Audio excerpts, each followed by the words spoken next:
Praise the Lord. കർത്താവിൻ്റെ ധന്യതിരുനാമം ഈ പ്രഭാതത്തിൽ മഹിമപ്പെടുമാറാകട്ടെ. ഒരുമിച്ച് കർത്താവിൻ്റെ പാദപീഠത്തിലായിരിക്കുവാൻ ഈ പ്രഭാതം നമുക്ക് അനുഗ്രഹമാക്കി തന്ന കർത്താവിന് നന്ദി പറഞ്ഞുകൊണ്ട്, ആയുസ്സിൽ കാണാത്ത പുത്തൻ പ്രഭാതം, പുതിയൊരു പുലരി കാണുവാൻ ദൈവമായ കർത്താവ് നമുക്ക് തന്ന എല്ലാ സൗഭാഗ്യത്തിനായി, അപ്പോൾ തന്നെ അർഹതയില്ലാത്ത ഇടത്ത്, യോഗ്യതയില്ലാത്തിരുന്ന ഇടത്ത് ദൈവം നമുക്ക് വേണ്ടി ചെയ്ത അത്ഭുതങ്ങൾ, ദൈവം നമുക്ക് വേണ്ടി ചെയ്ത ഉപകാരങ്ങൾ, ദൈവം നമുക്ക് വേണ്ടി ചെയ്ത നന്മകൾ, ദൈവം നമുക്ക് വേണ്ടി തന്ന നല്ല ദാനങ്ങൾ, ഭക്ഷിപ്പാൻ ആഹാരവും, ധരിപ്പാൻ വസ്ത്രവും, ശ്വസിപ്പാൻ വായുവും, കുടിപ്പാൻ വെള്ളവും നൽകി തന്ന് നമ്മളെ ഈ ലോക ജീവിത യാത്രയിൽ നടത്തുന്ന ദൈവത്തിൻ്റെ എല്ലാ സ്നേഹത്തിനും കരുതലിനും നന്മയ്ക്കും നമുക്ക് ആശ്വാസവും സൗഖ്യവും രോഗസൗഖ്യവും വിടുതലും തന്ന് നമ്മളെ നടത്തുന്ന ദൈവകൃപയ്ക്കായി കർത്താവിനോട് നന്ദി പറഞ്ഞുകൊണ്ട് ഇന്നത്തെ പ്രഭാതം പ്രാർത്ഥനയോടുകൂടി വചനധ്യാനത്തിനായി നമുക്ക് മീഖ പ്രവാചകൻ്റെ പുസ്തകം 7-ാമത്തെ അധ്യായം 7-ാമത്തെ വാക്യം വായിക്കാം. Micah chapter 7 verse 7. ഞാനോ യഹോവയെങ്കിലേക്ക് നോക്കും, എൻ്റെ രക്ഷയുടെ ദൈവത്തിനായി കാത്തിരിക്കും, എൻ്റെ ദൈവം എൻ്റെ പ്രാർത്ഥന കേൾക്കും. ഇത് 7-ാമത്തെ ഒരു പ്രത്യേക പാസേജിൽ നിന്ന് അടർത്തിയെടുത്ത വാക്കാണ്. ഇതിൻ്റെ തുടക്കത്തിൽ തന്നെ അറിയാം, ഞാനോ എന്ന് പറയുമ്പം അതിനു മുമ്പ് വേറെ കുറച്ച് പേരുണ്ട്. വേറെ കുറച്ച് പേര് എന്തൊക്കെയോ കാര്യങ്ങൾ ചെയ്യുന്നതിനിടയ്ക്കാണ് ഞാനോ എന്ന് പ്രവാചകൻ പറയുന്നത്.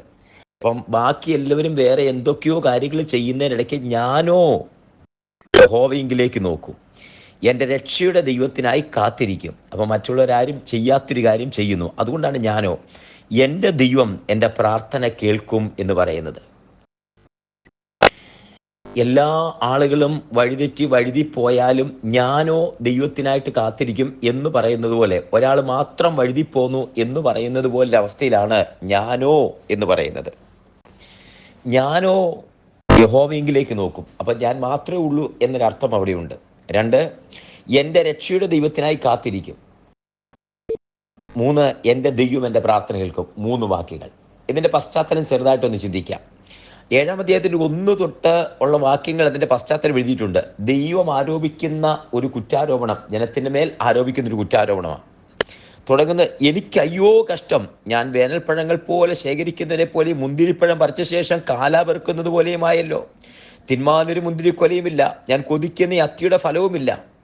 അടുത്ത വാക്കാണ്, ഭക്തിമാൻ ഭൂമിയിൽ നിന്ന് നശിച്ചുപോയി, മനുഷ്യരുടെ ഇടയിൽ നേരുള്ളവർ ആരുമില്ല.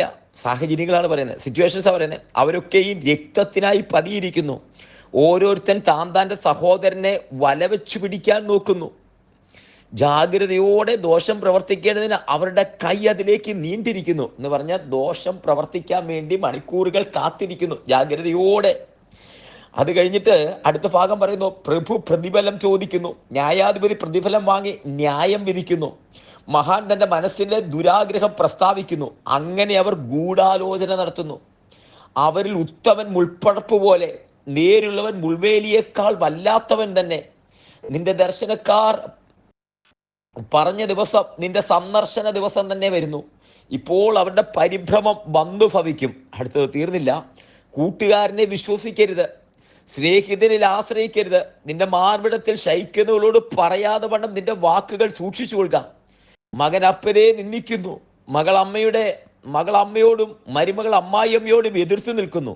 മനുഷ്യൻ്റെ ശത്രുക്കൾ അവൻ്റെ വീട്ടുകാർ തന്നെ. അപ്പോൾ സമൂഹത്തെക്കുറിച്ചും സാഹചര്യത്തെക്കുറിച്ചും സൊസൈറ്റിയെക്കുറിച്ചും എല്ലാം പറഞ്ഞ്, വീടിനെക്കുറിച്ച് വരെ പറഞ്ഞു. ഒരു തരത്തിൽ പറഞ്ഞ സഭയെക്കുറിച്ചും നീതിമാന്മാർ എല്ലാവരെ കുറിച്ചും പറഞ്ഞിട്ട് അവസാനം ഒരുവൻ മാത്രമായിട്ട് ശേഷിക്കുക. അവിടെയാ പറയുന്നത്, പ്രവാചകൻ പറയുന്നത്, സാഹചര്യങ്ങളൊക്കെ ഇങ്ങനെയാകുമ്പോൾ ഞാനോ, 7-ാമത്തെ വാക്യം, യഹോവയെങ്കിലേക്ക് നോക്കും, എൻ്റെ രക്ഷയുടെ ദൈവത്തിനായി കാത്തിരിക്കും, എൻ്റെ ദൈവം എൻ്റെ പ്രാർത്ഥന കേൾക്കും. ഇതൊരു ഉറപ്പാ പ്രിയരെ. ഒന്ന് തിരിഞ്ഞു നോക്കിയാൽ നമ്മൾ എല്ലാ സാഹചര്യത്തെ പഴിചാരുന്നവരല്ലേ. സിറ്റുവേഷൻ ഇങ്ങനെയാണ് അതുകൊണ്ടാണെന്ന് പറയുന്നവരല്ലേ. നമ്മുടെ സാഹചര്യം ഇങ്ങനെയായിപ്പോയി അതുകൊണ്ടാണെന്ന് പറയുന്നവരല്ലേ. സാഹചര്യം ഇങ്ങനെയായിപ്പോയി അതുകൊണ്ടാണ് ഇങ്ങനെയൊക്കെ സംഭവിച്ചത് എന്ന് പറയുന്നവരോട് ഇന്ന് പ്രഭാതത്തിൽ അതേ മീഖയിലൂടെ സംസാരിക്കുന്നത്, ഞാനോ. കാര്യങ്ങൾ എങ്ങനെയുമാകട്ടെ, വീട്ടുകാരെങ്ങനെയുമാകട്ടെ, അമ്മയും അമ്മായിയമ്മയും എങ്ങനെയുമാകട്ടെ, മകളും മരുമകനും എങ്ങനെയുമാകട്ടെ, മകൻ എങ്ങനെയുമാകട്ടെ, ഇതൊന്നും എൻ്റെ പ്രശ്നങ്ങളല്ല.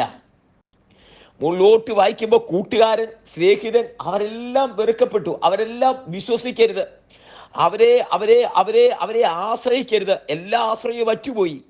ഇനി ഭക്തിമാരെന്ന് പറഞ്ഞവർ, നീതിമാന്മാരെന്ന് പറഞ്ഞവർ, അവരെക്കുറിച്ചെല്ലാം പറയുന്നു. എല്ലാവരും പോയി. എന്നാൽ ഞാനോ യഹോവയിലേക്ക് നോക്കും. ഒരു വ്യക്തി മാത്രമായിട്ട്, ഒറ്റ ഒരാളായിട്ട് ഞാനോ യഹോവയിലേക്ക് നോക്കും. എൻ്റെ രക്ഷയുടെ ദൈവത്തിനായി കാത്തിരിക്കും. എൻ്റെ ദൈവം എൻ്റെ പ്രാർത്ഥന കേൾക്കും. ഒരു ഉറപ്പാ. സാഹചര്യത്തിനകത്ത് നിന്ന് വട്ടം തിരിയുന്ന നിനക്കൊരു ഉറപ്പാ. ഞാനോ എൻ്റെ ദൈവത്തിലേക്ക് നോക്കും. എൻ്റെ ശത്രുവേ, എന്നെ ചൊല്ലി ജയഘോഷം, എന്നെ ചൊല്ലി സന്തോഷിക്കരുത്. വീണു എങ്കിലും ഞാൻ വീണ്ടും എഴുന്നേൽക്കും. ഞാൻ ഇരുട്ടത്തിരുന്നാലും യഹോവ എനിക്ക് വെളിച്ചമായിരിക്കുന്നു. അടുത്തത്, യഹോവ എൻ്റെ വ്യവഹാരം നടത്തി എനിക്ക് ന്യായം പാലിച്ചു തരുവോളം ഞാൻ അവൻ്റെ ക്രോധം വഹിക്കും. ഞാൻ അവനോട് പാപം ചെയ്തുവല്ലോ, അവൻ എന്നെ വെളിച്ചത്തിലേക്ക് പുറപ്പെടുവിക്കുകയും ഞാൻ അവൻ്റെ നീതി കണ്ട് സന്തോഷിക്കുകയും ചെയ്യുന്നു. ഇസ്രായേൽ ജനത്തിന് ഒന്നടങ്കം ഒരു വാക്കാ. മീഖാ പ്രവാചകൻ ഇസ്രായേലിനെ നോക്കിയിട്ട് പറയുന്ന വാക്കാണ് അടുത്തത്. ഒരുമിച്ച് മടങ്ങി വരുന്നൊരു കാഴ്ച. ഇത് ഈ വചനം കേട്ടുകൊണ്ടിരിക്കുമ്പോൾ ആ വായിച്ച വചനത്തിനകത്ത് സാഹചര്യങ്ങൾ എന്തുമാകട്ടെ, ചുറ്റുപാടുകൾ എന്തുമാകട്ടെ, വീട്ടുകാരെന്തുമാകട്ടെ, നിന്റെ കൂട്ടുകാർ ചുറ്റും നിൽക്കുന്നവരെന്തുമാകട്ടെ, ഏതൊക്കെ എങ്ങനെയൊക്കെയോ ആകട്ടെ, ജാഗ്രതയോടെ ദോഷം ചെയ്യുന്നവരുണ്ടാകട്ടെ, അതിൻ്റെ നടുവിൽ നിനക്ക് മാത്രം ഒരു ദൗത്യമുണ്ട്. ഞാനോ യഹോവയെങ്കിലേക്ക് നോക്കും. എൻ്റെ രക്ഷയുടെ ദൈവത്തിനായി കാത്തിരിക്കും. എൻ്റെ ദൈവം എൻ്റെ പ്രാർത്ഥന കേൾക്കും. ഉറപ്പോടെ നെഞ്ചത്ത് കൈവച്ച് പറയാം, ഞാനോ യഹോവയെങ്കിലേക്ക് നോക്കും. എൻ്റെ രക്ഷയുടെ ദൈവത്തിനായി കാത്തിരിക്കും. എൻ്റെ ദൈവം എൻ്റെ പ്രാർത്ഥന കേൾക്കും. ദൈവകരങ്ങളിലേക്ക് സമർപ്പിക്കാം, ഒരുമിച്ച് പ്രാർത്ഥിക്കാം. സ്വർഗീയ പിതാവേ, ജനത്തെ ഈ പ്രഭാതത്തിൽ അനുഗ്രഹിച്ച് പ്രാർത്ഥിക്കുന്നു. ആ വചനത്തിൽ ഉറപ്പിക്കുന്നു, ഞാൻ ഒരുവൻ മാത്രമായി, ഞാനോ യഹോവയെങ്കിലേക്ക് നോക്കും. എൻ്റെ രക്ഷയുടെ ദൈവത്തിനായി കാത്തിരിക്കും. എൻ്റെ ദൈവം എൻ്റെ പ്രാർത്ഥന കേൾക്കും. ദൈവകരങ്ങളിലേക്ക് സമർപ്പിച്ച് പ്രാർത്ഥിക്കുന്ന ജനത്തെ സമർപ്പിക്കുന്നു. വചനം കൈമാറുന്നു, ജനത്തെ അനുഗ്രഹിക്കുന്നു. അത് ഒരുവനായി ദൈവത്തിന്റെ മുഖത്തേക്ക് നോക്കുമ്പോൾ പ്രാർത്ഥന കേൾക്കുന്ന ദൈവമായുള്ളവേ, അങ്ങേ ഞങ്ങളുടെ പ്രാർത്ഥനകൾക്ക് ചെവി തരുന്നതിനായി സ്തോത്രം ചെയ്ത് പ്രാർത്ഥിക്കുന്നു. ദൈവകരങ്ങളിലേക്ക് സമർപ്പിക്കുന്നു. അങ്ങയുടെ നാമത്തിൽ അനുഗ്രഹിച്ച് പ്രാർത്ഥിക്കുന്നു. യഹോവ കൂടിയിരിക്കും, യാത്രയിൽ കൂടിയിരിക്കും, സാന്നിധ്യമായി മറയ്ക്കും. തൃക്കരങ്ങളിലേക്ക് സമർപ്പിക്കുന്നു. അവിടുന്ന് പ്രാർത്ഥന കേട്ടിരിക്കാൻ സ്തോത്രം. എല്ലാ മാനവും മഹത്വത്തോടെ എടുക്കും യേശുവിൻ നാമത്തിൽ തന്നെ. ആമേൻ, ആമേൻ, ആമേൻ. കർത്താവ് എല്ലാവരെയും അനുഗ്രഹിക്കട്ടെ. ദൈവകൃപ കൂടിയിരിക്കട്ടെ. നാളെ നമുക്ക് വീണ്ടും കാണാം. അതുവരെ ദൈവത്തിന്റെ വിശാലമേറിയ ചരകടിയിൽ നമ്മളെ മറക്കുമാറാകട്ടെ. God bless you. Thank you so much.